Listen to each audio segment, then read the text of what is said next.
I think that my ex-wife Anna is mentally unstable. It pains me to say that we have had multiple incidents due to her insanity. I fear for my little daughter's safety, so that's why I'm applying for full custody. I hope you see all the evidence of Anna's insanity and grant me full custody. I just want to protect myself and my daughter. That's what my ex-husband Toby said in court. I am Anna, the insane ex-wife who lost custody of her little 5-year-old daughter. My ex-husband did everything in his power to take her away from me. He was a filthy rich man who had a high-paying job. Toby used all his influence to produce fake proof to paint me as an insane person. He even got our daughter to lie about certain incidents so that I would lose custody of her. My poor daughter was too young to understand what was going on. The judge granted him full custody and ordered me to attend therapy. My rights would be re-established once the psychiatrist cleared me in court. Well, Toby didn't stick around for that. He took my daughter and moved to a different country, and he took his mistress with him. Yes, that's why we divorced. I found him cheating on me. I was enraged and heartbroken. I said, "How could you do this to me, Toby? You cheated on me with Jean. You knew I had a problem with that friend of yours, and you decided to prove me right. Why did you do this? Why didn't you just leave?" Jean can't have kids, Anna. I needed to stay with you for biological children. I have Emily now, so I don't need to stay with you anymore. I'm filing for divorce. What the hell is wrong with you? This is why you married me, so that you can have a list of your own? You're a disgusting man, Toby. Aren't you ashamed of yourself? No, I'm not ashamed of myself. I let you stay with Emily for 5 years. This was enough for her to take the best from her biological mother. She doesn't need you anymore. Jean will be her new mum now. I won't allow that. She is my daughter. I will fight for her and keep her with me. I am her mother. You won't be for long, Anna. Mark my words. Toby was right about that. He had his elaborate plan sorted out. He had the fake proof ready and did a good job of running away from our country before anyone found out the truth. Jean told me everything. She was the one to gloat about how long they had planned their escape. She also said, "I am happy to see you in pain, Anna. You thought that Toby married you because he loved you. You thought that he chose you over me. Well, you were wrong. He is and will always be mine. So you and Toby made this elaborate plan to make me look insane. You two made fake reports from a corrupt psychiatrist too. That's right, Anna. Even though I don't want your brat of a daughter, Toby wants his child. So we had to find a way to get rid of you. You must be surprised to see how fast people can make up lies when paid the right amount. Now you can go back to your poor life while I live like a queen with your husband and child." I was able to cite these texts to court. After a court-mandated evaluation, it was determined that I wasn't insane. I filed a case against Toby and Jean for what they did and also sued for rights to Emily. However, Toby had taken Emily and left by then. For years I tried to reach them, but to no avail. Toby even forgot child support so that I can't contact him in any way. I tried my best but failed to have my daughter back. I won't tell you how I spent 12 years without Emily. I've no words for it. My world was shattered. God is there after all. After waiting for 12 years, I finally saw my daughter Emily for the first time. She was a new admission to the school where I was a teacher. She was new to my class, so I had her file in my hands. It was her. My daughter Emily was back. She knew I was her mother. I could see the recognition in her eyes, but she didn't look at me with love. She looked at me with hate. My heart was breaking. Still, I didn't approach her. I wanted to give her time to come to me. Emily did come to me, but what she said absolutely traumatized me. She said, "Are you going to pretend that you are not my mum? I have been here for a week, but you didn't come to even see me once. Emily, my child, I missed you. You don't have an idea what I've been going through for these 12 years. Seeing you here again is making me want to cry and smile at the same time. I wanted to give you time, so I didn't approach you straight away. Don't lie to me, Mum. I can see that my dad was right. I convinced him to fly back here and let me join this school. I wanted to see if you even missed me a little bit. I should have listened to him when he told me that you abandoned me, that you didn't want me.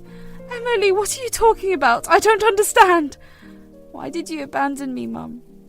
What was wrong with me that you refused to be my mum? You're here being motherly to your students, but you forgot your own daughter. How could you do this to your own daughter, Mum? I hate you! I hate you! Emily started to cry, and seeing her just broke my heart. After years of yearning for my daughter, I finally had her with my arm's reach. But she hates me. She thinks I abandoned her. She thinks that I don't love her at all. None of this was true. All these were freaking lies made by Toby. He lied to my daughter so that he and Jean could be the only parents to her. My daughter was fed lies, but now I was going to tell her the truth. She's old enough to know everything. So I didn't hold back. I said, I never abandoned you, Emily. I wish I could tell you just how much I love you. Being separated from you absolutely killed me from the inside. All these years I've tried to find you, but I couldn't. No, you are lying to me. Dad told me that you left me. You didn't want me, so you left. He was heartbroken and took me to a different country. You never once tried to reach out to him or me.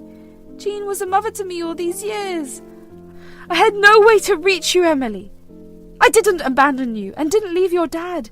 Your father divorced me for Jean. He had been cheating on me for a year. When I find out, he used his power to produce fake proof of my insanity. Then he gained full custody of you and moved away. No, that can't be true. You're lying to me. All these are lies. You cannot be telling me the truth. I have all the proof, Emily. All the court documents and even what happened after. The courts made me visit a psychiatric facility and I agreed.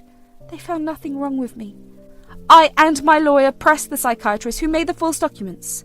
She confessed to it immediately. I tried to sue Toby, but by then he was already in a different country. If you're telling the truth, I need to see the proof. I won't believe you otherwise. You need to show me the proof. Okay then, Emily. Come to my house this weekend. Don't tell your father or stepmother.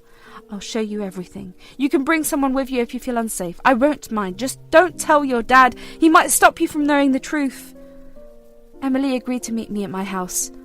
I was relieved that my daughter was at least giving me a chance to explain myself. I knew that once I showed her all the proof, she would start to hate her dad. From what I have seen of her, my daughter seems to be a reasonable person, unlike Toby. It was time that I taught Toby a lesson. He had committed a huge crime by taking my daughter away from me.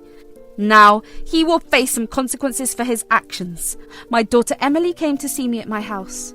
I was surprised to see that she came alone. I was expecting her to bring someone since she no longer knew me very well.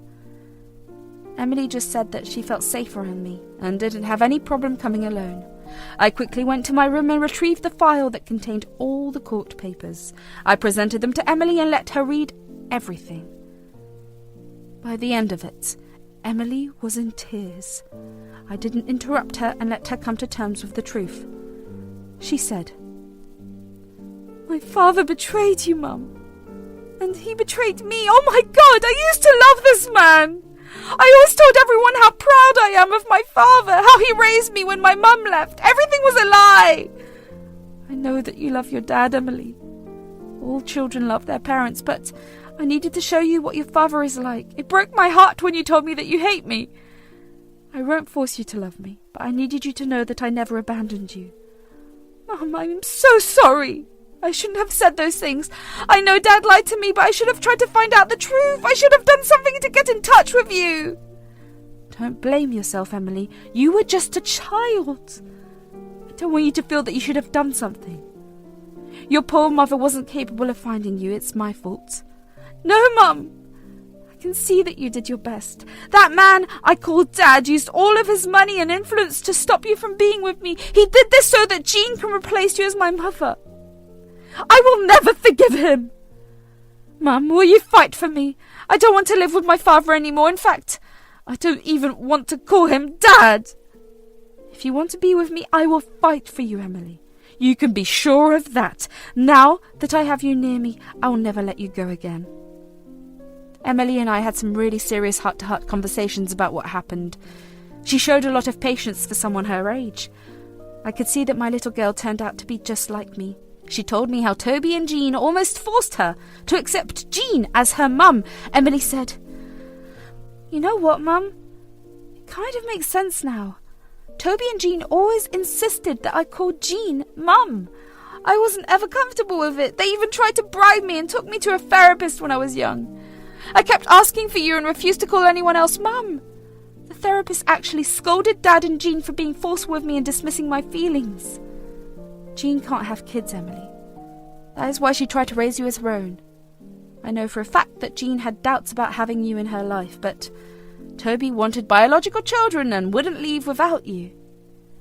Thoroughly disgusted with that man! He used you just because he wanted a biological child! People like this make me want to hell. Toby and Jean are both horrible people. I don't even want to see their faces anymore. I don't want to go home. I'm sorry, Emily. You have to go home. Legally at the moment, I'm not your guardian, so I can't keep you with me. You're still a minor, Emily. You need to go home and wait for me to get all the papers ready. I will inform the police that Toby and Jean are back. Soon they will be presented with a lawsuit. I told Emily my entire plan and gave her my phone number. I hugged her goodbye as she left, but I also promised to bring her back as soon as possible. Then I called my lawyer and told him to proceed with the case. Soon Toby and Jean will be served with a good dose of justice. My lawyers were already prepared with all the papers. I had informed them about the situation as soon as I saw Emily's name pop up in my class, so they had all the documents prepared beforehand. 2 days after Emily came to know about the truth, I got a call from an unknown number. When I answered it, I realized that it was Toby. He said, "How dare you turn my daughter against me? You've been plotting and scheming all these years to get back at me. I can see that now. What kind of monster are you, Anna? My own daughter doesn't want to call me Dad anymore. All of this is your fault, Toby. You're the one who plotted and schemed to replace me with Jean. Looks like your plan didn't work after all. I'm glad my daughter now knows what a horrible man you are. You took her away from her mother. You don't deserve the title of a father. How dare you say that? I raised her for 12 years. She cannot abandon me for you. I won't allow it. I'm her legal guardian and she is still a minor. Emily will never be yours." We'll see about that soon, Toby. First of all, Emily is only a year away from turning 18. Once that happens, she would be free to live with whoever she pleases. From the looks of it, she doesn't even want to see your face anymore. Who knows, I might actually end up living with my daughter very soon. No, that will never happen. You're just trying to scare me. You have no rights over her, Anna. You cannot take her away from me. You can't do it. I will go to the police and ruin your life again. The courts won't listen to you. I think it's a little too late for that, Toby. I'll be the one going to the police and ruining your life. Do you have any idea that the police were trying to track you down? Now that I have your information, my lawyer will be contacting you about a lawsuit.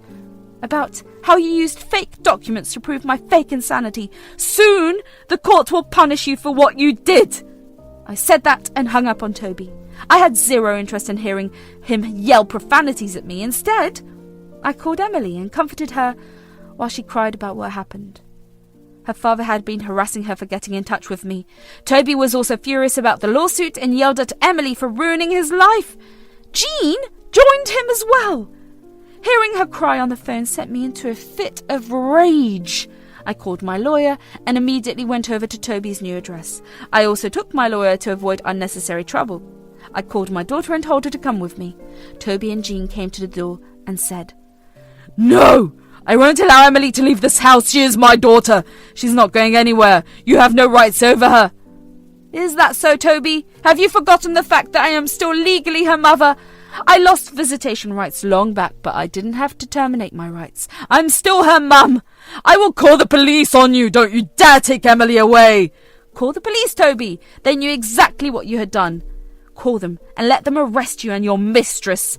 That would be fun to watch. Don't worry, I also informed CPS about your antics against Emily. They'll be here soon as well. Hearing me say that made Toby and Jean get very scared. They looked pale, and Jean had tears in her eyes. I guess they never thought that I would try to prove myself. They thought I would forget my daughter and give her up? Well, they were wrong.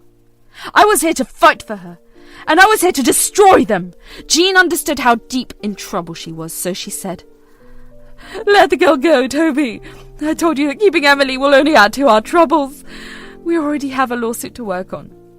You're still worried about that brat, Emily. Let Anna take her away. I have no interest in being with her." "How can you say that, Jean? You've been Emily's mother for 12 years. She's also your daughter." "She can never be my daughter, Toby. She's just your daughter. I was forced to take care of her because you won't let her go. Look what trouble she has landed us in. We should have left her here with Anna. It's your and the brat's fault that we are in this problem. Jean and Toby started to fight between themselves while I took Emily with me. I left them to nuke their own marriage through the fights. From the looks of it, Toby and Jean were done for good. The things they said were very bad. I don't think they can come back from it. I took advantage of the situation and brought Emily to my place. Days passed and Toby soon realized just how badly he had messed up. He was actually arrested by the police, since the crimes he committed were insane. Jean was let go with a warning because she managed to blame it all on Toby. However, she would still stand trial and face consequences for other reasons. I guess I forgot to mention that I filed a case for alienation of affection against her. That idea was given to me by my lawyer. She's a champ. Emily came to live with me since Toby was in jail. Jean told the authorities that she wanted nothing to do with her. Toby begged to see and talk to Emily, but she refused to hear him out. She didn't even go back to him when he was released on bail. At the end of the court case, Toby escaped prison. But he had to pay me a hefty amount in damages. By then, Emily had already turned 18 and was living permanently with me. With Toby's bail and money paid for damages, his bank took a serious hit. He was let go from his job because of his criminal record. Last I heard, he was trying to find a minimum wage job, since they are the only ones considering applicants with criminal charges. Meanwhile, Emily has joined a college nearby and is still staying with me. We're both spending a lot of time together and slowly making up for the time we have lost.